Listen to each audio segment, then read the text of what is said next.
빌립보 4장 4절부터 보겠습니다. 4장 4절. 주 안에서 항상 기뻐하라. 내가 다시 말하노니 기뻐하라. 너희 관용을 모든 사람에게 알게 하라. 주께서 가까우시니라. 아무것도 염려하지 말고 다만 모든 일에 기도와 간구로 너희 구할 것을 감사함으로 하나님께 아뢰라. 그리하면 모든 지각에 뛰어난 하나님의 평강이 그리스도 예수 안에서 너희 마음과 생각을 지키시리라. 아멘. 주 안에서 항상 기뻐하라. 이런 말씀을 대하면 항상 기뻐할 수 없는 일상을 사는 우리로서는 받아들이기 힘든 말씀이 되죠. 그래서 우리가 사는 게 얼마나 지금 힘든데, 얼마나 사는 게 괴로운데 항상 기뻐하느냐, 말도 안 된다라고 우리는 반응할 수 있잖아요. 또 실제 우리가 살아가는 인생이 항상 뭐 하하호 기뻐하는 그런 여건이 아니잖아요. 그러니까 지금 주님께서는 우리에게 결코 기뻐할 수 없는 삶의 어떤 환경으로 우리를 내치신 다음에 에덴 바깥 동산으로 우리를 추방하신 다음에 그리고 이제 감당할 수 없는 말씀을 막 던지시는데, 근데 이것이 감당할 수 없는 말씀이 아니라 사실은 거기 하나 단서가 붙어 있죠. 단서가 뭐냐 하면 한 번 더 봐요. 4절 말씀에 보면 주 안에서 항상 기뻐하라 이렇게 되어 있습니다. 주 안에서. 그러니까 우리가 주 밖에 있으면 기뻐할 일이 좀 제한되어 있죠. 주 밖에 있다고 하면 이제 돈 들어오면 기쁘죠. 돈 들어오면 기쁘고, 휴가 되면 기쁘고, 애들은 이제 오늘 수업 없다 그러면 기쁘고, 뭐 그런 거잖아요. 학교 안 간다 그러면 기쁘고 말이죠. 그러니까 주 바깥에 있을 때는 우리 육체의 필요를 따라서, 육체의 욕망을 따라서 그 육체의 욕망이 충족되는 순간에 기뻐할 수 있어요. 근데 이 주 바깥에 있을 때는 그렇지만, 근데 주 안에서는 어때요? 항상 기뻐하라라고 말씀하신단 말이죠. 주 안에서. 그럼 주 안과 바깥 차이가 무엇이기에 주 안에서는 항상 기뻐하라고 말씀하느냐? 근데 사실은 이제 주 안이라는 것도 어때요? 이것도 우리가 항상 까먹고 잊어버린단 말이죠. 그러니까 우리의 어떤 자리가 주 안인지 밖인지 때로 우리도 몰라. 헷갈려요, 우리도. 그냥 21세기 자본주의 사회 대한민국, 그리고 나는 회사에 있다, 가정에 있다, 학교에 있다라고 하면 그 어떤 특정된 공간 속에서 우리를 바라보기 때문에 나는 학교에 있네, 나는 회사에 있네, 이렇게 우리를 인지할 뿐이잖아요. 근데 주 안이라고 하는 것은 이건 보이지도 않고 감각되지도 않는 어떤 그런 세계 속에 있다는 것을 말씀하고 있거든요. 그러니까 믿음으로 아니하고서는 이 보이지 않는 주님이라고 하는 분, 주님이 보이지도 않는데 주 안에 있다라는 이 말도 참 이해하기 힘들죠. 그래서 이것은 오직 믿음으로만 다가오는데, 그래서 항상 말하잖아요. 믿음이라는 것은 그냥 바라는 것들의 실상이다. 그 다음에 보지 못하는 것들의 증거다 하거든요. 그러니까 어쨌든 간에 믿음이라고 하는 것은 보이지 않는 세계를 다루고 있어요. 제가 늘 하는 말씀처럼 실제 우리의 이성으로 인지하거나 감각으로 감각하는 세상이라고 하는 것은 정말 일부죠, 일부. 한번 그냥 생각해 보면 우리가 모르는 세계가 훨씬 많습니다. 단지 우리가 이게 감각하고 인지하는 그 작은 전체에 얼마 안 되는 그 부분을 가지고 안다고 생각하잖아요. 제가 정말 심심해서 한 번도 채집편에 물어봤어요, 지난주에. 우주의 사이즈에 비교해서 그 지구에 있는 우리 개인을 볼 때 우주의 사이즈에 비례한 우리 개인은 몇 프로냐, 몇 프로. 한번 0.00 해서 한번 내보라 했더니만 얘가 하는 말이 사실은 0이다, 0. 없다는 거죠. 전체 우주 사이즈에 비교하면 인간은 없다고밖에 볼 수 없다는 거예요. 이 제미나이의 답은. 그러니까 우리가 얼마나 많이 모르고 있는 거예요. 그럼 우리가 안다는 게 뭡니까? 우리가 안다는 게 사실은 다 허상인 거예요. 우리가 지금 보고 있는 게 다 허상이라고 하는 겁니다. 착시인 거죠. 그래서 제가 늘 드리는 말이 지금 10대 소녀의 아주 어여쁜 얼굴인데 거기에 100년만 보태면, 아니 100년까지도 안 가죠. 한 30년, 50년 지나가면 주름이 생기고 주름이 패이고 나중에는 바짝 말라가지고 아웃, 죽는 거란 말이죠. 그러니까 이 전체 역사를 봤을 때 인간의 그 한 100년쯤 되는 인생은 사실은 0이다, 0. 없다는 거죠. 그러니까 우리는 지금 없는 것에 관점을 두고 없는 세계를 보면서 애달파하고 괴로워하고 또 때로는 그냥 분노한다는 거죠. 없는 세계인데 없다라고 이제 봐요. 그럼 뭐가 있는 것이냐? 믿음이라고 하는 것은 바라는 것들의 실상이다. 보이지 않는 것들의 증거다. 그러니까 주님 나라가 있어? 어떻게 알지? 믿음으로 알 수 있다는 거예요. 믿음으로. 우리가 갖고 있는 이 인식으로 아는 게 아니라, 이 감각으로, 오감으로 아는 게 아니라, 네 속에 믿음이 있어? 그럼 그 믿음이라고 하는 그것이 보이지 않는 세계가 존재한다는 것의 유일한 증거야. 천국을 본 놈이 있냐? 천국 좀 보여봐. 말할 때 천국이 있다라고 하는 명확한 증거는 뭐예요? 그거는 천국이 있다고 믿는 그 어떤 정신나간 무리가 있다는 거죠. 믿음으로써. 근데 어떤 분들은 그 믿음을 갖고 싶어도 그 믿음이 안 와요. 없어요. 그 믿음은 선물이죠. 성경에 있는 말씀처럼 이 믿음이라는 것은 선물이다. 선물. 우리 입장에서는 우리가 그 선물을 원했냐? 우리가 원하는 건 돈인데 돈을 안 하고 믿음이 왔어요. 근데 어때요? 돈이라는 것은 내 속에 들어오는 순간부터 어때요? 잠깐 기쁘고 이제 그 돈이 소모될수록, 그 돈이 나갈수록 이제 불안해지는 거죠. 이 돈을 어떻게 지켜야 되는데 이 돈을 불리려고 투자했다가 날리기도 한단 말이죠. 어떤 사람이 뭐 그 5억을 날렸다고 이제 잠깐 이제 보니까 그러는데 말이 5억이지 얼마나 죽고 싶겠어요. 5억을 날렸으면. 어떤 대기업 은퇴하신 분은 그 카페가 한참 인기 있을 때 카페에다가 투자해서 리모델링 더 해가지고 한 뭐 몇 억을 들여서 카페를 쫙 했는데 5년간을 카페 했는데 나중에 나올 때는 벌어들인 수입이 아무것도 없는 거예요. 그냥 번전치기하고 나온 거죠. 그 사람 하는 말이 나 5년간 뭐 했지? 그거 다 투자했는데 나올 때는 벌은 것이 아무것도 없어. 권리금 받고 다 나왔지만 장사가 안 되니까. 사람이라는 게 돈이 있으면 있다는 것은 있는 것 자체를 지키고 싶어하는 마음으로 또 우리 모두가 또 전전긍긍하는 거거든요. 지금 주님 하신 말씀은 너희가 주 안에 있느냐? 빌립보 교회 교인들아, 너희들이 주 안에 있어? 주 안에 있다면 주 안에 있다는 것 자체는 이 믿음의 세계인데 믿음으로 말미암아 너희가 주 안에 있느냐? 그러니까 믿음으로 말미암아 주 안에 있으면 하게 되는 그 순간이면 어때요? 그 순간 항상 기뻐하라는 이 말씀이 우리 가운데 적용이 되는 거예요. 이 말씀을 우리가 그냥 다이렉트로 받아가지고 기뻐해야지라고 율법으로 대하게 되면 아무도 이 말씀을 지킬 수 없어요. 율법으로 대하게 되면. 우리는 뭘 기뻐하기 때문에요? 욕심을 입고 있기 때문에 우리가 기뻐하는 것은 먹을 것 주면 좋아하고 아기 때는 젖주면 좋아하고 좀 크면 때 청소년 때는 친구들이 있으면 좋아하고 또 나이 먹으면 이제 애인 있으면 좋아한단 말이죠. 애인 나가서 만나느라고 바쁘고 말이에요. 나중에 또 직장 생기면 기뻐하고 은퇴한 이후에도 또 계속 일할 것이 있으면 기뻐하고 그러니까 우리가 기뻐하는 것은 다 내 몸 위주로 쭉 기뻐하는데 믿음이 우리 가운데 없다면 다시 말하면 보이지 않는 세계 바라는 그 세계의 실체가 없다면 항상 우리는 보이는 세계가 전부인 줄 알고 살아가잖아요. 그래서 이 말씀을 대할 때 법으로 대하게 되면 자 다시 법이라고 하는 것은 나를 하나의 주체로 보고 하나의 대상으로서 하나님을 섬기고 있는 겁니다. 하나님을 대상으로 섬기게 되면 아무도 하나님을 섬기지 못하고 다 죽어요. 하나님은 내가 맞다이로 하나님은 내가 이렇게 맞대응해서 하나님 말씀하세요. 제가 순종할게요. 이렇게 해서 하나님 앞에 살아남을 자는 아무도 없습니다. 그러니까 대상으로서의 하나님과 그분의 말씀을 대하면 살 자가 아무도 없어요. 그럼 어떻게 하나님을 대해야 되는 겁니까? 율법으로 대하게 되면 하나님을 대상으로 보고 그분이 말씀하신 내가 지키고 율법으로 대하는 건데 그럼 다 죽는 건데 성경에서 뭘 말하고 있는 겁니까? 율법으로 모든 말씀을 대하면 우리는 모든 입을 틀어막고 우리 모두가 하나님의 심판 가운데 있다는 사실만 드러날 뿐이에요. 그럼 뭡니까? 뭘로 대하는 거예요? 믿음으로 모든 말씀을 대하는 거죠. 어떤 믿음이에요? 내가 이 모든 말씀을 다 지켜 순종했다는 믿음이 아니고 우리는 이 모든 말씀을 대하여 순종할 수가 없는데 우리를 대표하여 어떤 분이 누굽니까? 대표 선수? 우리 대표 선수가 예수님이죠. 우리를 대표한 인자로 오신 그 예수님이 우리를 대표하여 이 모든 말씀을 다 성취하고 이루었다는 사실을 믿는 믿음. 우리는 항상 기뻐할 수 없지만 주 안에서 항상 기뻐하신 하나님의 뜻 가운데 항상 기뻐하신 그 예수를 믿는 믿음으로 이 모든 말씀이 우리 가운데 이루어지는 거예요. 대표 선수. 잠깐 새벽에 보니까 파리 생제르맹하고 아스날하고 유럽 챔피언스리그 붙어갖고 이제 파리바게뜨가 이겼잖아요, 그죠? 네, 파리바게뜨가 아니고 파리 생제르맹이 이겼어요. 파리 생제르맹이 이겼어요. 그것도 막 연장까지 가서 또 승부차기에서 겨우 이겼더라고. 그럼 파리 생제르맹 팬들이 다 이긴 겁니까?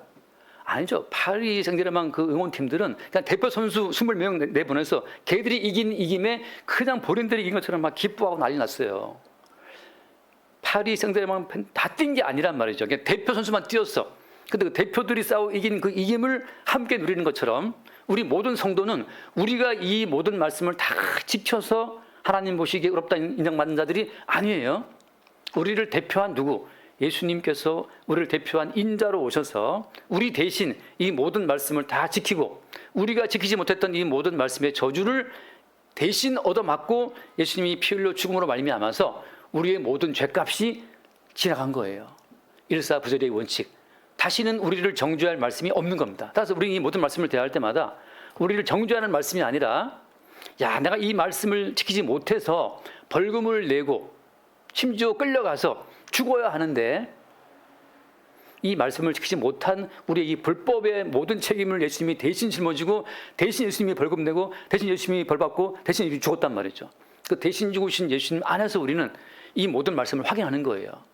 아, 이 말씀을 어겨서 죽어야 마땅한 내가 이 말씀을 대신 지키신 예수님으로 말미암아 살고 있네를 볼 때 그때 우리는 항상 기뻐할 수가 있는 거죠. 그러니까 우리가 살만한 권리가 있어서 사는 것이 아니라 마땅히 죽어야 함에도 불구하고 대신 죽으신 예수 안에서 살고 있다는 그 사실을 확인할 때 그때 이 모든 말씀은 법이 아니고 예수가 다 이루어 놓으시고 그냥 공급하시는 은혜의 말씀이 되는 거예요. 그러니까 율법으로 말씀을 대하면 살자가 없지만 이 모든 말씀을 대신 지키신 예수의 은혜로 보게 되면 모든 말씀이 꿀송이처럼 단 말씀으로 다가오는 겁니다. 그래서 우리가 이 성경을 대할 때마다 항상 기뻐하라.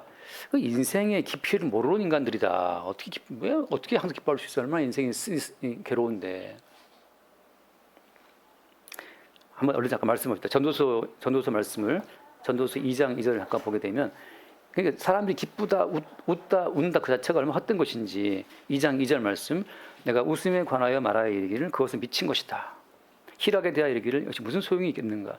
웃음에 관하여 말하기를 이르기를 미친 것이다. 막 사람이 웃잖아요. 막 좋아서 웃어요. 그거 왜 웃지? 어떤 뭐 좀 그 빌라 2층에서 막 웃고 있으니까 그 지나가던 그 연쇄살인범이 올라가서 그 죽였잖아요. 식구들을. 그 왜 죽였는데? 나는 너무나 괴로운데 어떻게 제대로 웃고 있지? 그래서 쫓아가서 죽였어요. 왜 나만 괴로워? 너는 왜 웃고?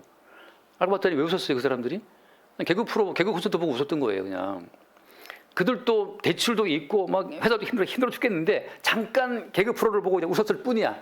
근데 지나가던 연쇄살인범이 듣고 이러면서 죽였어요. 미친 것이죠. 미친 거예요. 그러니까 우리가 왜 웃고 있습니까?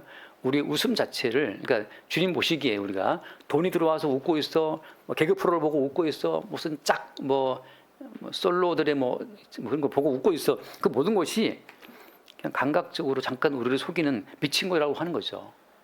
왜냐하면 하나님이 추방하신 세상은 어떤 세상이에요? 하나님이 추방하신 세상은 가시가 나고 엉겅퀴가 나는 고난의 땅이기 때문에 남자들은 이마에 땀이 흘러야 살 수 있고 여인들은 아이를 잉태해서 해산하는 고통을 치료해야 살 수 있는 그런 땅인데 기뻐할 것이 어디에 있냐 말이죠. 근데 어때요? 가인의 성에서는 퉁소를 불고 두발가인 강철을 만들어내면서 아다와 실라 두 여인을 두면서 그냥 기쁘고자 즐겁고자 그냥 아무튼 뭐 포도주를 치어스를 하든지 와인을 마시는 아무튼 기쁘고자 프로축구를 보든지 아무튼 행복하고자 즐겁고자 막 애를 쓰는 건데 그렇게 기쁘고자 애쓰는 그 모든 그 억지 막 띄어올리는 그 부양해 놓은 경기 부양책 쓰듯이 말이죠. 그냥 기쁘고 즐겁고자 막 만들어 놓은 그 모든 장치들이 어느 날 와르르 무너지면서 그 2배, 3배의 낭만과 슬픔과 허탈감으로 돌아오는 거예요. 미친 거죠. 억지로 기쁘려고 애쓸 필요가 없어요. 저도 물론 억지로 기쁘려고 막 애를 쓸 때 있습니다. 약간 우울할 때는 저도 이렇게 찾아봐요. 뭐 재밌는 거 보고 웃고 그러는데 잠깐 이제 진통제처럼. 근데 그 뒤에 말씀, 그 전도서 2장 볼까요? 10절 말씀. 10절. 무엇인지 내 눈이 원하는 것을 내가 금하지 아니하며 무엇인지 내 마음이 즐거워하는 것을 내가 막지 아니하였다. 이는 나의 모든 수고를 내 마음에 기뻐하였습니다. 이것이 나의 모든 수고로 말미암아 얻은 몫이로다. 그러니까 이 솔로몬 왕은 뭐든 다 해본 거예요. 뭐든지 다. 기쁘겠다 싶은 건 다 해본 겁니다. 어디 놀러도 가보고 여행도 가보고 뭐 중국도 가보고 뭐 일본도 뭐 도쿄도 가보고 다 가보는 거예요. 기쁘고자. 그다음 말씀 11절 말씀. 그 후에 같이 볼까요? 그 후에 내가 생각해 본즉 내 손으로 한 모든 일과 내가 수고한 모든 것이 다 헛되어 바람을 잡는 것이며 해 아래에서 무익한 것이로다. 그렇게 해봤는데 마지막은 요양병원이란 말이죠. 마지막은 요양원이란 말이죠. 마지막은 코치를 꽂고 이게 뭐 살았나 죽었나 모를 정도로 들어두고 있어요. 이제 어머니가 이제 고대병원 퇴원해서 요양병원 갔는데 내성균 때문에 또 격리병실로 갔는데 거기 들어가는 순간 제가 너무 낙심했어요. 입구에서부터 한 할아버지가 내가 볼 땐 거의 미이라 같은 분이 누워서 이렇게 입 벌리고 이제 들어오고 계시는데 의식도 없어. 그런 환자들이 거기 쭉 누워 있어요. 지금 뭘 하나 떼면 바로 가실 것 같은 아웃될 같은 분들이 이제 겨우 현대 의학으로 이제 숨붙어 있는 거죠. 더 놀라운 건 어머니 바로 옆 책상에 너무나 피부가 뽀얀 여자아이가 누워 있는데 너무 앳돼 보여. 제가 얼른 그 환자 그 침상에 붙어 있는 나이를 봤어요. 19살인가밖에 안 되는 그 너무 어린 여자아이가 피부가 너무 뽀해 막 뽀얀데 막 약간 충격. 이렇게 어린 애가 왜 와 누워 있지? 근데 사실 인생의 진실은 거기에 있는 거잖아요. 진실은 병들어 죽는 데 있어요. 지금 우리가 막 이렇게 하는 것은 이것은 기쁘고자 즐겁고자 잠깐 주님이 담아 놓으신 육체의 열정 때문에 지금 미쳐 날뛰고 있는 거고, 그게 다 빠져나가면 그 마지막 모습은 그 침상에 쭉 누워 있는 5명 환자들, 그 가운데 어머니가 제일 정신이 말짱하셔. 나머지는 다 말도 못하는 분들이고. 그래서 어제 어머니 면회 갔더니 하시는 말씀이 여기 아무도 말 못해. 사람들 다 죽을 사람들이니까 말을 못하는 거죠. 옆에 있는 그 19살 여자아이도 말을 못해요. 근데 또 누가 와서 머리도 핀도 꽂아놓고 꽃도 갖다 놓고 이제 뭐 가족들이 했겠지. 이렇게 안타까우니까. 솔로몬이 해보니까 다 헛된 것이다 라고 무익한 걸. 하나님께서 허락하신 모든 삶의 진실은 그 진실인데 가인이 쌓아놓은 그 성은 2명의 아내를 두고 퉁소를 불면서 목축사업 경제력을 일으키면서 두발가인 동철 사람을 일으키면서 야 우리는 살아있지 않냐, 우리는 살아있지 않느냐, 우리의 살아있음을, 우리의 즐거움을 더 북돋워 보자, 풍왕을 울리라, 이렇게 하는 거죠. 결론은 그 가인의 결론은 뭐였습니까? 나의 창상을 인하여, 나의 상처 때문에 내가 소년을 죽였다. 가인을 위해서는 벌이 7배지만 라멕을 위해서는 벌이 77배라고 한단 말이죠. 점점점 죄의 분량만 쌓아갈 뿐이에요. 인류의 발전이 있느냐? 인류의 발전이라는 자체는 사실 아까 허울 좋은 이야기예요. 월드컵 공인구 하나 만드느라고, 월드컵 공인구 공 하나 만들기 위해서 아프리카의 애들이 그 뭐 바느질을 하고 흔히 말하는 그 노동 착취당한다 하잖아요. 모두가 축제를 벌일 때 한쪽에서는 그 축제 시대발이, 그 축제를 떠받들기 위해서 그 못 사는 가난한 나라 아이들이 건강을 해쳐가면서 노동을 해야 되는 거예요. 근데 자본주의 사회에서는 그걸 당연하게 생각한단 말이죠. 너희들은 배운 게 없고 아무것도 없으니까 노동력을 제공해. 노동 가치에 맞게 좀 동전 던져줄게. 살아. 이거잖아요. 훨씬 더 많은 사람들이 기쁘고자 즐겁고자 월드컵이라는 그 축제에 또 놀아보고자 몇백만 원 비행기값을 지불하고서 간단 말이죠. 근데 아프리카에서는 하루에 몇백 원 벌기 위해서 애들이 하고 있는 거예요. 그런 거에 대해서 우리 모두가 다 뭐랄까, 이거를 통제할 수 있느냐? 통제할 수가 없어요. 그게 가인이 쌓은, 가인의 성에서 벌어지는 일이라고 하는 거죠. 근데 주님은 거기에서 자기 사람들을 끄집어내서 어디 양을 치는 무리 가운데 살게 한단 말이죠. 인위적으로 부양해 놓은 축제 현장에서 자기 백성들을 끄집어내는 거예요. 그래서 여러분, 택한 백성들은 차라리 억지 기쁨과 즐거움의 자리에서 내침을 당해서 광야로 가는 것이 차라리 복일 수 있습니다. 복일 수 있다 했어요. 복이라고는 단정할 수 없어요. 복일 수 있습니다. 왜냐하면 많은 분들이 또 그 주의 택하신 도 없는 상태에서 그냥 고난 속에 들어가기 때문이에요. 잠깐 한번 그 앞에 말씀 볼까요? 전도서 1장 8절 말씀. 전도서 1장 8절. 모든 만물이 피곤하다는 것을 사람의 말로도 할 수 없나니 눈은 보아도 족함이 없고 귀는 들어도 가득 차지 않는다. 눈은 보아도 족함이 없어요. 귀는 들어도 안 차. 인간의 욕망이 문제이기 때문에 자본주의가 끝없이 욕망에 부합하는 산물을 만들어낸다 하더라도 또 다른 인간은 또 다른 욕망의 대상을 또 요구하는 거예요. 내게 내 욕망을 채워줄, 내 눈을 만족시켜줄, 내 귀를 채워 또 다른 뭔가를 내놔. 이거 내놔주잖아요. BTS가 신곡을 내놔도 귀가 안 찹니다. 세븐틴이 뭐 신곡 내놔도 주아의 귀는 안 차요. 또 딴 걸 또 오빠들 다른 거 빨리 만들어내. 오빠들이 만들어내나? 한단 말이지. 그래서 8절 말씀에 모든 만물이 피곤하다는 것을 사람이 말로 다 할 수 없다. 모든 만물이 피곤하다. 다 피곤한 거예요. 끝없이 요구하니까. 남편은 아내에게 뭘 요구해요. 와이프도 남편에게 뭘 요구해. 왜? 그동안에 있었던 것은 이제 안 차. 뭐 더 다른 걸 내놓으란 말이죠. 하나님 대책은 다 죽어라. 싹 쓸어버리는 것밖에 없습니다. 잠깐 말씀 하나 봅시다. 그래서 먼저는 이거예요. 기쁘다는 것이 무엇이냐. 기쁨의 정의를 다시 한번 우리가 생각해 봐야 됩니다. 어차피 모든 인간은 기뻐할 수 없는 에덴 바깥에 추방된 존재입니다. 지금 어차피 모든 인생은 기뻐할래 할 수 없는 조건 속에 던져진 거예요. 단지 지금은 가인의 후예들이 인위적으로 기쁨을 부양하고 있어. 근데 그 표면적으로는 기쁘지만 그 이면은 훨씬 더 많은 77배나 벌을 받아야 마땅한 소년을 죽여야만 살 수 있는 그런 구조가 가인의 구조라고 하는 거예요. 자본주의 사회는 누군가가 그 이면에서 고통을 당하지 않으면 이게 지탱이 안 돼요. 그럼 공산주의는 됩니까? 마찬가지죠. 모순적이에요. 자본주의로 가도 그 이면에는 빈민들이 생겨날 수밖에 없고, 어때? 공산주의 가면 또 어떻습니까? 모두가 다 가난하게 살아. 그래서 일단은 하나님 말씀하신 것은 에덴 바깥은 어디나 괴롭다는 걸 깔고 그 상태라면 어때요?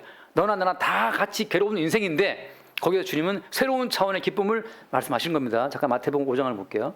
마태복음 5장 11절, 마태복음 5장 11절 함께 보겠습니다. 나로 말미암아 너희를 욕하고 박해하고 거짓으로 너희를 모든 악한 말을 할 때에는 너희에게 복이 있나니 기뻐하고 즐거워하라. 하늘에서 너희의 상이 큼이라. 너희 전에 있던 선지자들도 이같이 박해했다. 자, 기쁨이라고 하는 그 주제를 지금 개념을 주님이 다시금 정의하시는 겁니다. 그냥 주님으로 말미암아 너 욕먹고 박해받는 거, 그리고 악한 말을 듣는 거, 그때 복이 있으니 그때 기뻐하라는 거죠. 주님은 지금 참된 기쁨이라고 하는 것은 기쁨은 이거야 라고 새로운 기쁨을 우리 가운데 말씀하시는 거예요. 이제 우리는 생각을 해야 됩니다. 돈 벌어 기쁜 것이 아니고, 돈 벌어 기쁜 것은 잠깐 기쁘지만 또다시 조마조마 해줍니다. 또 돈 나갈 때마다. 근데 지금 하신 말씀은 뭐냐, 예수님으로 말미암아 욕먹고 박해받을 때 그 기쁨이야 라고 말씀하는 거죠. 다시 말해서 예수를 믿는 믿음으로 오늘 현재 우리가 이 자리에 있는 겁니다. 그죠? 그러니까 뭐 예를 들어서 내가 실력이 없어가지고 내가 떨어졌어. 내가 뭐 무능해갖고 내가 지금 이러고 있어. 라는 게 아니에요. 왜냐하면 성도의 인생의 주인이 누구죠? 예수님이기 때문에 그 예수님께서 우리 인생을 여기 배치하신 겁니다. 지난주에 우리 질문하셨던 권사님 질문이 너무 좋았었어요. 뭐냐면은 이사야 말씀 보면 나오지만 나는 나를 위해서 너희의 죄를 용서한다는 말이 나오거든요. 그분 질문 뭐냐면 죄 용서받으면 우리를 위해서 하는 것이 아닌가? 그러니까 우리를 위한 죄 용서가 아니고 주님을 위한 죄 용서를 주신다고 하는 거예요. 주님께서 우리의 죄를 용서하시는 것은 우리 좋으라고가 아니고 우리 때문이 아니라 주님 때문에 우리 죄를 용서하시는 겁니다. 그래서 이제 그분의 질문은 그거였죠. 우리를 위해서 죄 용서하신 게 아닌가? 아니에요. 이제 죄 용서의 개념 자체가 여러 가지가 있지만 노예 시장에 팔려나온 노예들을 되사오는 거거든요. 속전, 몸값을 내고 그 노예 내가 사올게. 노예 시장에 나온 노예를 내가 몸값을 내고 사올 때는 그 노예 입장에서는 와 신나 좋아 라고 할지 모르지만 사실 그 주인은 왜 이 노예를 사온 거예요? 쓸데가 있으니까, 쓸모가 있으니까 이 주인의 표 때문에 사온 거예요. 다시 말하면 마귀의 노예였던 우리들을 예수님이 핏값을 내고 사오신 것은, 마귀의 종이었던 우리들을 예수님이 자기의 핏값을 내고 우리를 사오신 것은 예수님의 뜻을 위해서, 예수님 목적을 위해서 사오신 거예요. 우리를 위함이 아니란 말이죠. 예수님의 핏값을 지불하고 우리를 사올 때는 이제 우리 개인의 인생은 사라진 겁니다. 정춘화의 인생은 없는 거예요. 이제 뭐 박사의 인생도 없어요. 이제 뭐 함정 인생도 없어요. 우리 개인을 위해서가 아니라 누구를 위해서? 주님 좋으라고, 주님 목적을 위해서 우리를 사오신 거란 말이죠. 그래서 사나 죽으나 우리는 뭐라고 했습니까? 사나 죽으나 우리는 주인 것이다. 우리는 주인 거예요.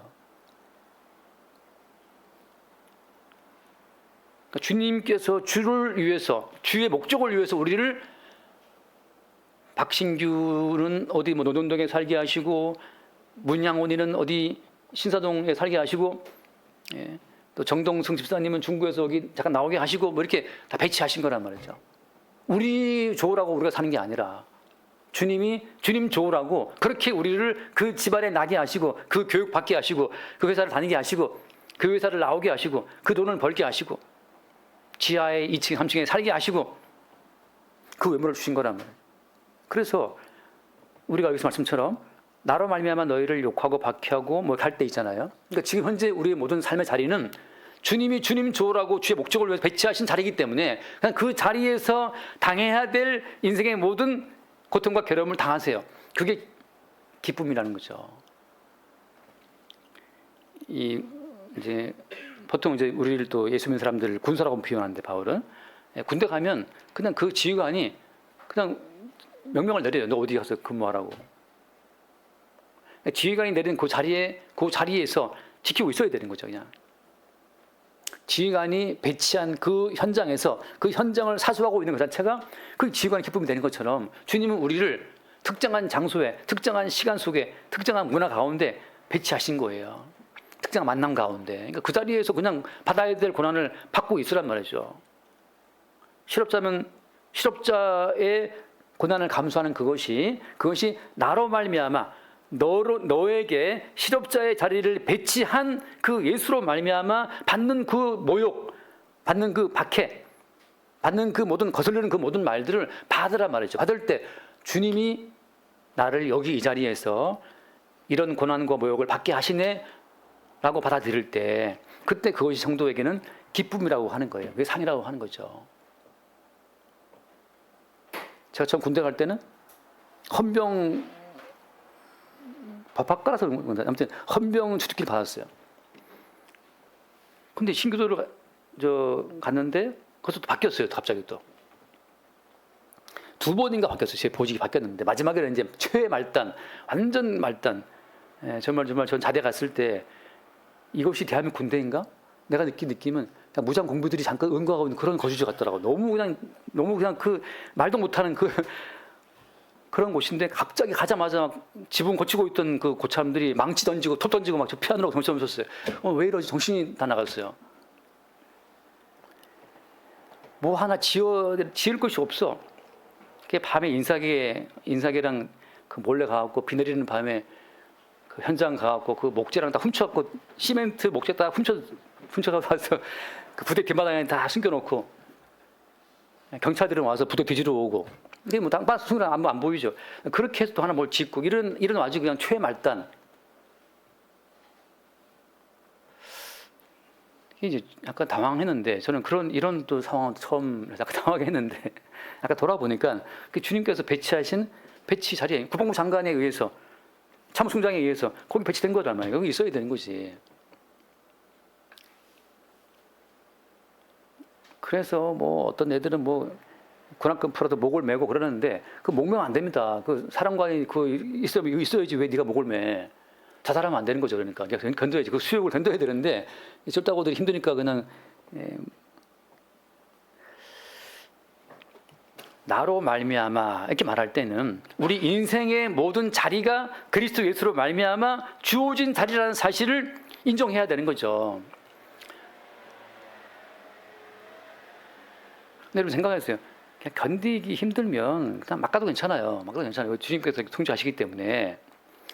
그것이 우리의 의의가 되고 자랑이 되는 것이 아니라, 우리 오기가 아니라, 주께서 배치하신 그 자리에 받게 되는 그 모든 그 모욕과 박해 자체가 이게 주님으로 일한 것이라는 사실을 알 때, 그때 주님께서는 기뻐하라고 말씀하시는 거예요. 잠깐 더 말씀, 요한복음 3장 말씀, 요한복음 3장 26절, 요한복음 3장 26절 보겠습니다. 그들이 요한에게 가서 이르되 랍비여, 선생님과 함께 동강 저편에 있던 선생님이 증언하시던 이가 세례를 베풀며 사람이 다 그에게로 가더이다. 27절, 요한이 대답하여 이르되 만일 하늘에서 주신 바 아니면 사람이 아무것도 받을 수 없느니라. 요한의 제자들이, 요한을 따르려던 무리들이 우르르 다 예수를 가버리니까, 선생님 지금 우리 교회 식구들이 다 지금 저 예수님께로 가고 있다 지금. 주님 하신 말씀이 주시지 않으면 아무 못 받는다. 그러면서 뭐라고 했습니까? 28절에 내가 말한 바 나는 그리스도가 아니고 그 앞에 그러니 받은 자라고 한 것. 그러면 함께 봐요. 29절 말씀. 29절 신부를 취하는 자는 신랑에나 서서 신랑의 음성을 듣는 친구가 크게 기뻐하나니 나는 이러한 기쁨으로 충만하였노라. 나는 이러한 기쁨으로 충만하다. 이게 지금 주 안에서 한 기뻐하는 말인데 나는 이러한 기쁨, 무슨 기쁨입니까? 무슨 기쁨이에요? 나를 따르는 무리들이 몽땅 다 예수께로 가고 있네? 이게 기쁘다는 거죠. 이걸 대비해 보면 내 지갑, 내 계좌의 돈이 지금 막 빠져나가고 있습니다. 여보, 뭐 큰일 났어 지금. 우리 돈 나가고 있어. 근데 남편이 듣고 있더니만 나는 이러한 기쁨으로 충만하다. 정신차리가 뭔 소리야? 무슨 소리야? 위에서 하늘에서 주신 바가 아니면 사람이 아무것도 받을 수 없어. 주님께서 내 지갑 돈 빼서 그쪽으로 가게 하신 거야 라고 볼 때 그때 어때요? 요한이 말한 것은 나는 이러한 기쁨으로 충만하다. 결국은 주님께서 주의 뜻을 이루기 위해서 내 계좌의 돈을 빼서 그쪽으로 옮기신 거야 라고 말할 때 지금 보이스피싱으로 천만 원 날아갔어. 그런데 어때요? 그걸 듣고 나서 하나님이 주시지 않으면 아무도 못 받아. 그러니까 이거 주님이 하신 거야. 나는 기뻐. 이렇게 말하면 어때? 이 사회에서는 정신 나간 놈이 되는 거죠. 근데 그때 어때요? 이 일을 허락하신 분이 주님이야 라고 그 주를 붙잡고 있을 때 그때 나로 말미암아 너희가 모욕을 당하고 박해를 받고 거슬러서 악한 말을 들을 때 기뻐하라. 네가 주체가 되어 네가 책임질 문제지 왜 그걸 자꾸 주님께 책임 돌려 라고 말하지만 성경에서 뭘 말하고 있습니까? 참새 2마리에 떨어지면 또 주님이 허락해야 된다고 말씀하시는데 우리가 결정해서 우리가 원인이 되어 이루어지는 일은 아무도 없다는 거예요. 그러니까 이게 얼마나 황당무계한 얘기인지 늘 생각하세요. 인간 세계에서는 모든 것의 인과라는 인간 중심이잖아요. 내가 원인이 되어서 이루어진 일이라고 생각하지만 눈을 들어서 주님의 세계를 보게 되면 주님의 세계에서는 모든 인과가 주께로 다 집중돼 버립니다. 참새 한 마리에 떨어짐, 머리카락 희고 검게 되는 것도 다 주님이 원인이 되어 일으킨 일이라고 말씀하고 있잖아요. 그 뭐가 진실이죠? 진실이 뭘까요? 실제적으로 문 집사님이 머리카락 하나를 검거나 희게 할 수 있습니까? 못하잖아요. 결국은 이제 염색을 할 수밖에 없잖아요. 우리는 그건 이제 숨기는 건데 사실 가리는 거, 속이는 거죠. 그래서 이렇게 보게 되면 그래서 그런 흥에 있고 나는 막내야 된다 이렇게 말할 때 이 세례와의 이런 사고방식을 보게 되면 따르는 사람들이 어때요? 되게 불안하죠. 어떻게 너를 따라갈 수 있냐 해가지고서. 근데 그게 주께서 우리를 인도해 가시는 하나의 과정이라고 하는 거예요. 이런 과정으로 주님이 끌고 가시기 때문에 주님의 통치권 안으로 나를 맡기는 그 자체가 기쁨이라고 하는 거예요. 다시 말씀드리면 주 안에서 항상 기뻐하라 말씀할 때 항상 우리에게 벌어지는 모든 일들은 주님의 결제 없이 되는 일은 아무것도 없다는 그 사실로 받아들일 때 그때 우리 인생에 벌어지는 모든 일 가운데에서 항상 기뻐할 수가 있는 겁니다. 우리가 흔히 그러잖아요. 뭐 세옹지마라고 변방에 늙은이가 있었는데 말이 집 나갔잖아요. 말이 옆집 할배가 와가지고 안 됐네 어떻게 대추 두 배드 하면서 이제 말이 집 나갔다면서 그래서 그냥 웃었는데 그 일주일 뒤엔가 그 말이 다른 말 하나 끌고 돌아왔잖아요. 그게 막 기쁘다고 그랬는데 또 그 말 타다가 주인 아들이 떨어져서 또 다리 부러졌잖아요. 안 됐다 그러는데 또 전격 쳐져갖고 또 다 군대 신집할 때 아들은 군대 안 나갔잖아요. 다리 부러져갖고 그런 식으로 세옹지마는 말이 있는데 말 빨리 했지만 그러니까 그냥 사람이 주님을 떠나서 생각한다 하더라도 사람은 자기 인생의 내일 일을 알 수가 없어요. 뭐가 좋은지 뭐가 맞는지 아무도 몰라요. 주님 하신 말씀은 뭡니까? 믿음이라는 것은 보이지 않는 것들의 증거다. 그 믿음 안에서는 주님 안에 세계가 있고 주님 안의 세계는 너희들이 알고 있는 그 0%의 세계 0.00000 결국 0%의 그 세계보다 훨씬 100%의 세계가 믿음 안의 세계인데 믿음 안의 세계에서는 참새 2마리의 떨어짐도 그리스도 예수를 위하여 떨어진다는 그 사실을 증거하는 거죠. 우리는 그 사실을 믿고 주와 함께 항상 기뻐할 수 있는 겁니다. 하나 더 그래서 한번 말씀 볼게요. 야고보서 말씀 보겠습니다. 야고보서 1장을 잠깐 보게 되면 야고보서 1장 이제 물론 앞에 또 다른 말을 보고 싶긴 한데 야고보서 1장 2절 말씀 봅시다. 내 형제들아 너희가 여러 가지 시험을 만나거든 온전히 기쁘게 여기라. 아니, 시험 다녔는데 뭘 기쁘게, 지금 너무 괴로운데 뭘 기쁘게 여기라는 거예요. 정말 미쳐 죽겠는데. 지금 경제적인 시험, 건강에 대한 시험, 관계의 시험, 삶의 복잡한 시험 때문에 지금 너무 괴로워 미칠 지경인데, 형제들아, 여러 가지 시험 만날 때 온전하게 기쁘게 여기라. 왜냐하면 주님의 세계 안에서는 주님의 뜻 없이 벌어지는 아무것도 없어요. 3절 말씀, 이는 너희 믿음의 시련이 인내를 만들어내는 줄 너희가 알미라. 인내를 온전히 이루라. 너희는 너희로 온전하고 구비하여 조금도 부족함이 없게 하라 함이라. 주님께서는 모든 걸 다 털어버리는 겁니다. 우리 인생 가운데 이 정말 뭐랄까요, 이 작은 세상의 모든 가치와 논리를 다 털어버리는 과정이에요. 마귀가 들러붙어서 우리를 잡아 끌고 있는 이 땅의 모든 가치관들을 털어버리는 과정이 여러 가지 시험이에요.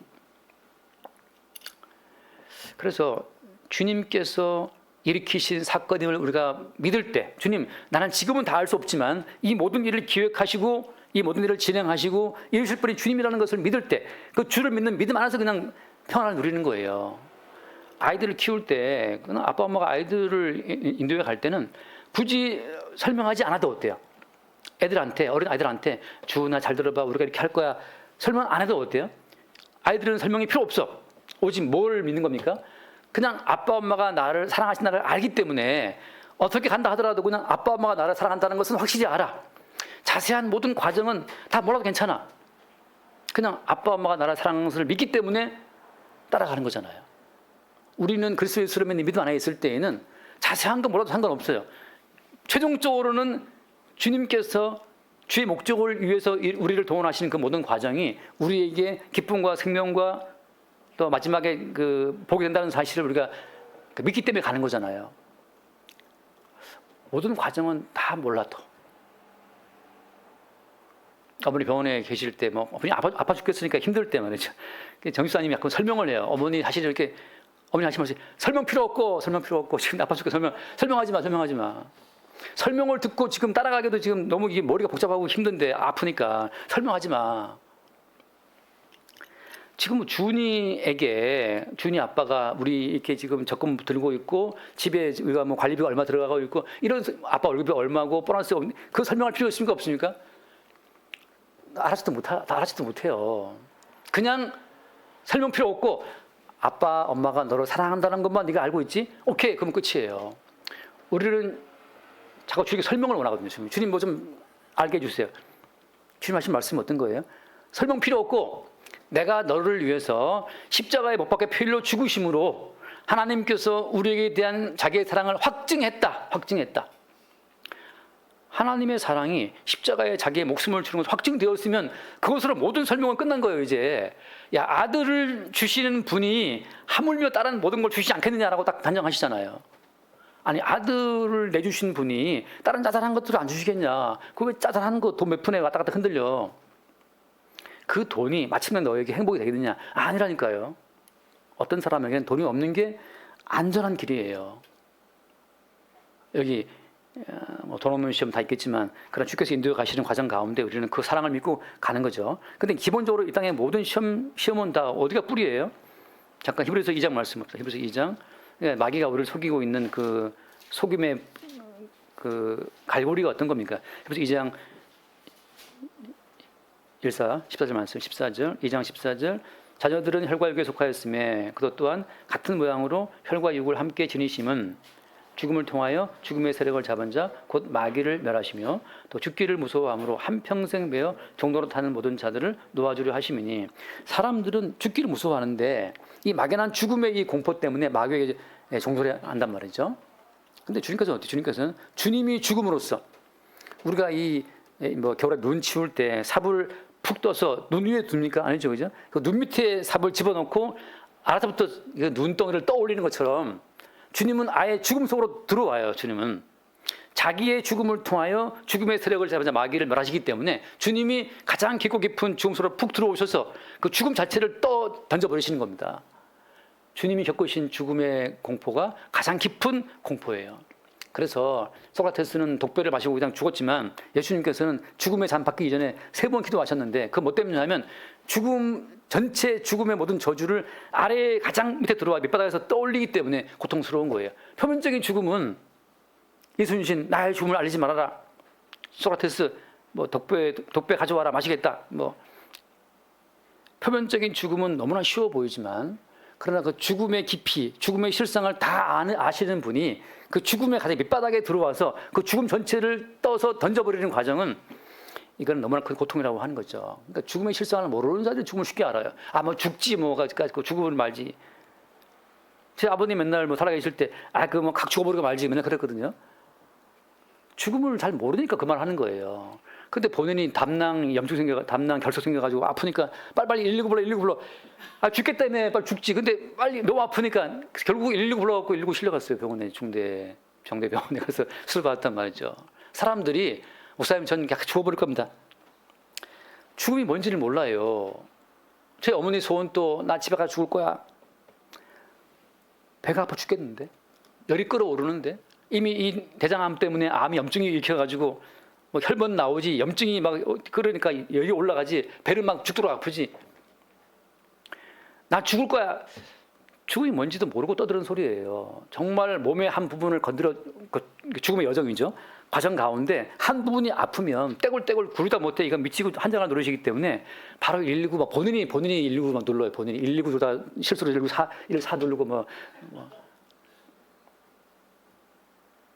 예수님은 죽음의 실체를 알고 죽음을 통하여 죽음의 세력을 잡은 자 마귀를 멸하러 오신 분이기 때문에 죽음의 가장 밑바닥을 다 훑어서 이 사람 죽음 저 사람 죽음 모든 죽음의 저주를 다 훑어서 끌어안고 죽으신 거기 때문에 주님의 죽으심이야말로 모든 죽음의 그 총합 죽음의 총 무게를 감당하고 죽으신 거란 말이죠. 우리가 알고 있는 죽음은 표면적인 죽음에 죽으면 편하겠지.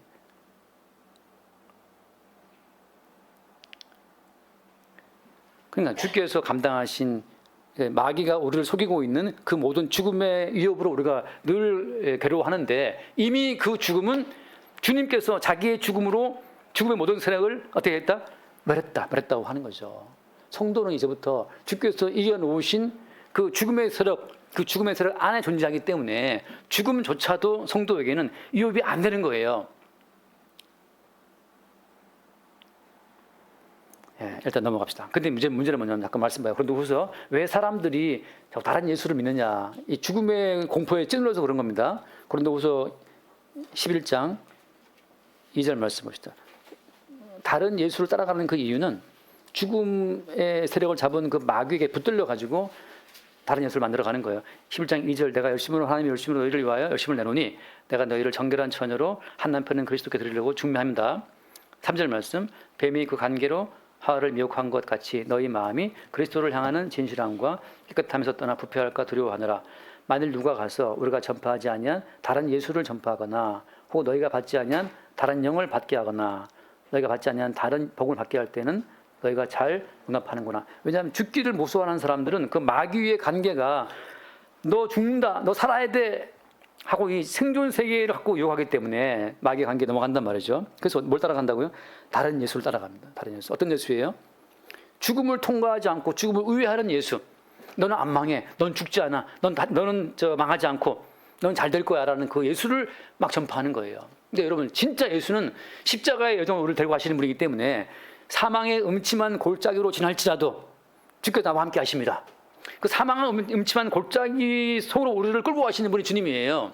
왜 그 사망의 골짜기에 들어간다 하더라도 나는 너와 함께 있고 그 사망의 세력을 잡은 분이 주님이심 증거하기 위해서 주님은 구태여 우리를 사망의 골짜기로 그 골짜기에 인도하신다고 하는 거죠.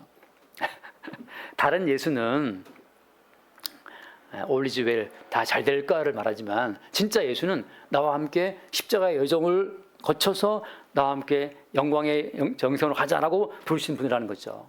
그러니까 애초에 주님께서는 나로 말미암아 너희를 박해하고 욕하고 너희를 미워할 거야라는 그 길로 이미 다 선포했어요. 우리한테. 예수를 따라가는 길은 남들에게 미움받고 욕먹는 길이라는 사실을 이미 다 이야기했단 말이죠. 다른 예수는 예수를 믿음으로 존재감 뿜뿜, 존재감 상승, 예수를 믿음으로 더 인간다운 삶으로 발전되고 증진되고 예수를 믿음으로 훌륭한 인격자가 되고 예수 믿음으로 사람들이 너를 선망하고 우러러 봐주고 하는 그 길로 인도한단 말이죠. 다른 예수예요. 다른 영도 마찬가지고. 근데 주께서 우리 인도에 가시는 길은 십자가의 여정을 거쳐서 그의 고난과 그다음에 후에 받게 될 그의 영광이라고 하는 거잖아요. 어차피 이 땅은 여러분 생각하세요. 고통 총량의 법칙이라는 말이 있잖아요. 이 땅은 이재용 회장이나 문양훈 지금 은퇴하신 직장인이나 인생에 받는 고통은 똑같아요. 누구를 부러워할 필요가 있습니까? 없습니까? 없어요. 차라리 지금 같아서는 문양훈 수사님이 훨씬 편하죠. 배들을 수 있어요. 근데 지금 이재용은 약간 고민스러울 거예요. 이게 어떻게 삼성 어플 어떻게 되나 고민스러울 수 있죠. 그냥 모든 인간은 어차피 에덴 바깥은 똑같아요. 똑같은데 성도는 그 가운데에서 그리스도와 함께 고난받는 특권을 입은 자들이고 성도 아닌 자들은 자기 자신의 생존을 위해 죽도록 애쓰다가 결국은 죽는 거란 말이죠. 그 차이밖에 없어요. 한편으로는 감사한 거죠. 그래서 마지막으로 고린도전서 1장을 보게 되면 우리가 잘 아는 말씀입니다. 1장 18절 말씀 볼게요. 1장 18절인가? 아니 22절 봅시다. 유대인은 표적을 구하고 헬라인은 지혜를 찾으나. 여러분 왜 유대인이 표적을 구하죠? 유대인은 그때부터 계속 고난당한 민족이기 때문에 유대인은 자기들을 살릴 수 있는 표적을 늘 구해왔어요. 지금도 유대인들은 표적을 구합니다. 이스라엘. 그들은 오랜 세월 동안 박해받고 떠돌았던 민족이기 때문에 항상 생존을 위한 표적을 구해요. 생존을 위한 표적을 구하는 유대 민족 앞에 메시아가 왔는데 그 메시아가 생존을 위한 표적을 보여주시지 않고 어떻게 됐어요? 마지막에 십자가에 죽어버렸단 말이죠. 그러니까 그들 입장에서는 안 그래도 우리 민족은 박해받고 떠돌아온 민족이었는데 너 메시아라며 우리를 좀 이 땅 가운데 다윗의 왕국을 확실히 세워줄 수 있는 그런 메시아의 표적을 좀 보여봐 라고 하는데 예수가 죽었어요. 십자가에. 그래서 23절 말씀, 우리는 십자가에 못 박히신 그리스도를 전하니 유대인에게는 거리끼는 것이요 이방인이 미련하다. 유대인한테는 이 거리끼는 거죠. 저 메시아는 좀 부담스러운데 오늘날 만약에 교회가 십자가에 못 박힌 예수님만 전한다면 수없이 많은 교회 나온 교인들도 이거 좀 꺼리켜질 거예요. 이거 좀 껄끄러운데 우리는 좀 살고 싶었는데 우리를 살게 해줄 표적을 나타낼 그 예수를 구하는데 자꾸 십자가에 못 박힌 예수님만 말한다면 부담스럽죠. 좀 예수를 믿음으로 좀 뭐가 형통하고 잘 되고 좀 꿈이 좀 이루어지고 이런 예수를 전하면 그게 다른 예수인데 말하자면 그 다른 예수. 십자가에 못 박힌 예수가 아니고 부활의 예수만 막 전하잖아요. 그 부활의 예수를 전하면 그 부활의 예수는 다른 예수입니다. 성경에서 말하는 예수는 못 박혀 죽으신 예수님이에요. 부활의 세계도 십자가 속의 한 부분이라는 거죠. 부분이에요. 십자가 떼고 부활의 예수를 말하게 되면 그건 다른 예수가 되는 겁니다. 그러니까 많은 분들이 지금은 이제 예수 부활했기 때문에 십자가에 치우고 이 부활의 예수를 전거하자. 그건 다른 예수를 전거하는 거예요. 모든 것이 십자가 못 박히신 그 예수로 십자가에 못 박힌 예수님을 기점으로 해서 원점으로 해서 십자가의 예수를 시발점으로 해서 다 이루어지는 사건이 그게 성경에서 말하는 그리스도 예수를 증거하는 것이지 십자가의 원점을 제거하면 원점이 제거된 예수는 둥둥 뿌리 없는 예수란 말이죠. 둥둥 뜬 예수예요. 다른 예수인 거예요. 근데 생각해보세요. 예수님이 왜 못 박혔습니까? 이게 이제 오늘 결론인데 엄청 말이 빨리 했지만 왜 십자가에 못 박힌 예수님을 전하는 거죠? 그것이 진실이니까. 잠깐 말씀 봐요. 갈라디아 3장 말씀. 갈라디아 3장 13절 말씀. 이게 예수님 당시에 이것 때문에 그들이 더 헷갈렸어요. 3장 13절 말씀. 3장 13절. 같이 봅시다. 그리스도께서 우리를 위하여 저주를 받은 바 되사 율법의 저주에서 우리를 흉령하셨으니 기록된 바 나무에 달린 자마다 저주 아래에 있는 자라 하였습니다. 유대인들이 보기에는 생존을 위한 표적을 구했는데 예수가 나무에 달려 죽었잖아요. 근데 분명히 신명기 말씀에 근거하면 신명기 10장 말씀인데 신명기 근거하면 나무에 달린 자는 저주 아래에 있는 자거든요. 아무리 저 예수를 봐도 신명기 말씀을 다 외우고 있는 그들이 볼 때는 나무에 달린 자네?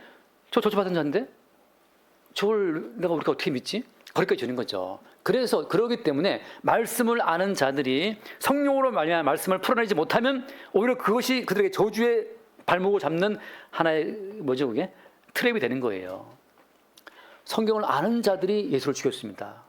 성경을 많이 안다는 게 중요한 게 아니에요. 모든 성경은 성령으로 말미암아 그리스도 예수의 영이 성경이시기 때문에 성령으로 말미암아 그리스도 예수의 십자가의 그 고난의 길로 성경이 풀어지지 않으면 이 성경 아는 그것이 오히려 예수를 박해하고 죽이는 도구가 돼요. 아예 성경을 모르는 자들이 예수를 죽인 것이 아니고 성경을 아니까 나무 위에 달린 자마다 저주 아래에 있네 이걸 아는 자들이 나무 위에 달린 예수를 보니까 저 저주받은 놈인데 저걸 왜 믿어? 안 믿는 거죠. 근데 사실은 뭐 때문이에요? 왜 나무 위에 달리신 거예요 주님께서? 그렇지만 네가 받아야 될 저주를 대신 받아서 달리신 거야 라는 그 비밀이 성령으로 아니고서는 이게 보이지가 않는 거예요. 야, 너희들은 지금 저 십자가의 예수를 바라보고 신명기 말씀 공부해서 지금 저 인간 저주받자 하지만 저 예수가 저주받아 못 박히신 그 이유가 네가 받아야 될 저주를 대신한 거야 라는 그 비밀은 그 당시 유대인들이 아무도 몰랐어요. 우리가 성경을 볼 때마다 어디를 펼쳐도 우리는 저주받아 죽어야 마땅한 우리의 실상을 보게 됩니다. 여인을 보고 음욕을 품자마다 간음했다. 이것은 죽어 마땅한 우리의 죄인됨을 들춰주는 말씀이거든요. 근데 그렇게 죽어 마땅한 우리를 대신하여 예수님이 저주를 받고 십자가에 달리신 거라고 한 요 전환 자체는 성령으로만이 전환될 수가 있는 겁니다. 이 전환 자체는 성경이 증거하고 있지만 주의 영이 일깨워주지 않으면 내가 저지른 죄는 내가 받으면 되지 뭐라는 것으로 갈 수도 있고, 그래서 어떤 사람이 자살하는 거예요. 내가 저지른 일은 내가 책임져야지. 유다가 그래서 죽은 거 아닙니까? 베드로도 예수를 3번 부인했지만 내가 예수를 3번 부인하는 이 죄마저도 주님께서 대신 감당했다는 그 사실을 볼 때, 그 전환점이 있었을 때 비로소 다시 돌아올 수 있는 거죠. 그래서 지금 이 모든 성경 말씀 자체가 끝없이 예수님이 나 대신 받으신 저주가 무엇인지를 보여주는 것으로 꽉 차 있어요. 하나 읽고 마치겠습니다. 이사야서 53장 1절 말씀 보겠습니다. 이사야서 53장 1절. 우리가 전한 것을 누가 믿었느냐? 안 믿죠. 안 믿을 수 없어요. 2절. 그런 주 앞에 살아나기를 연한 순 같고 마른 땅에서 나온 뿌리 같아서, 같이 봐요. 고운 모양도 없고 풍채도 없음즉 우리가 보기에 흠모할 만한 아름다운 것이 없다. 그러니까 우리가 봤을 때 십자가에 달린 예수님이 뭐 흠모할 게 뭐 있습니까? 삐짝 말라갖고 지금 피 흘리고 죽고 있는데, 그런데 그렇게 멸시를 받고 아주 괴로운 모습으로 못 박혀 있는 그 예수님의 모습이 사실 우리가 받아야 될 저주를 대신한 것이었다는 그 사실을 이미 성경은 말하고 있단 말이죠. 3절. 그런 멸시를 받아서 사람들에게 버림받았으며 강고를 많이 겪었으며 질고를 아는 자라. 마치 사람들이 그에게서 얼굴을 가리는 것 같이 멸시를 당하였고 그래도 그를 귀히 여기지 않았다. 근데 그 다음 말 사정을 같이 봐요. 그런 실로 우리의 질고를 지고 우리의 슬픔을 당하였거늘 우리는 생각하기를 그는 징벌을 받아 하나님께 맞으며 고난을 당한다 하였노라. 그러니까 지금 유대인들이 이 말씀 딱 걸려 있는 거예요. 야, 그가 못 박혀 달려 있는 것은 그 사람의 죄 때문이 아닌데 지금 유대인이 지금도 고생하고 있는 겁니다. 5절 말씀. 그가 찔림은 우리의 허물 때문이요 그가 상함은 우리의 죄악 때문이라. 그가 징계를 받음으로 우리는 평화를 누리고 채찍에 맞음으로 우리는 나음을 받았다. 우리는 양 같아서 그렇게 행하여 각기 죄를 받지만 여호와께서 우리 모든 죄악을 그에게 담당시켰다라고 하는 거. 우리 모든 저주받은 죄악을 대신 담당한 모습이 나무에 달린 예수의 모습이었다는 그 사실을 이사야서에 기록되어 있지만 성령으로 오지 않으면 그것이 보이지 않는다는 거죠. 그러니까 원래 우리의 모든 삶은 이와 같은 저주, 십자가에 달린 예수의 그 저주가 우리에게 떨어진 저주지만 대신 받으시는 그 주의 희생 때문에 오늘 우리가 뭘 누린다? 오늘 우리가 평화를 누리고 평화를 누리고 오늘 우리가 좀 숨쉬고 평화 누리고 버스 타고 왔다 갔다 하고 전철 타고 왔다 갔다 한다면 그 자체가 대신 형벌 받으신 예수님에 주어진 은총의 결과물로 지금 우리가 오늘 혜택을 누리고 살고 있는 겁니다. 우리는 더 많은 걸 요구하잖아요. 더 많은 걸. 그렇지만 원래 우리의 자리는 십자가에 달려 죽어야 될 자리가 원래 우리 자리인데 대신 올라가신 예수님 때문에 우리는 내려와서 살고 있는 거예요. 주님 하신 말씀이 항상 기뻐라 말씀하시는 것은 현재 우리의 삶의 자리가 대신 저주받고 죽임당하신 예수의 희생을 깔고 주어진 자리이기 때문에 주 안에서 항상 기뻐하라. 지금 너의 모든 자리는 너 대신 죽어야 될 그 모든 저주 형벌을 대신 받으신 예수의 희생으로 주어진 양탄자, 빨간 그 레드카펫 같은 그런 자리가 우리 삶의 자리인 거예요. 순간순간 그 십자가에 죽임당하신 예수의 은총으로 주어진 요 피 묻은 요 삶의 자리, 그 주 안에서 항상 기뻐할 수 있기를 바랍니다. 기도하겠습니다. 존귀하신 주님 감사합니다. 우리가 주 바깥에서 세상을 보게 되면 기뻐할 일이 없고 늘 채우지 않은 욕망으로 몸부림치고 있으나 지금 성령으로 말미암아 우리의 삶의 자리가 주님의 피 흘림으로 주어진 독특한 자리임을 알게 해주시고 주 안에서 다시금 주의 피로 준비된 이 희생의 자리 위에서 항상 기뻐할 수 있도록 긍휼을 더하여 주옵소서. 우리 주 예수님을 기도드립니다. 아멘.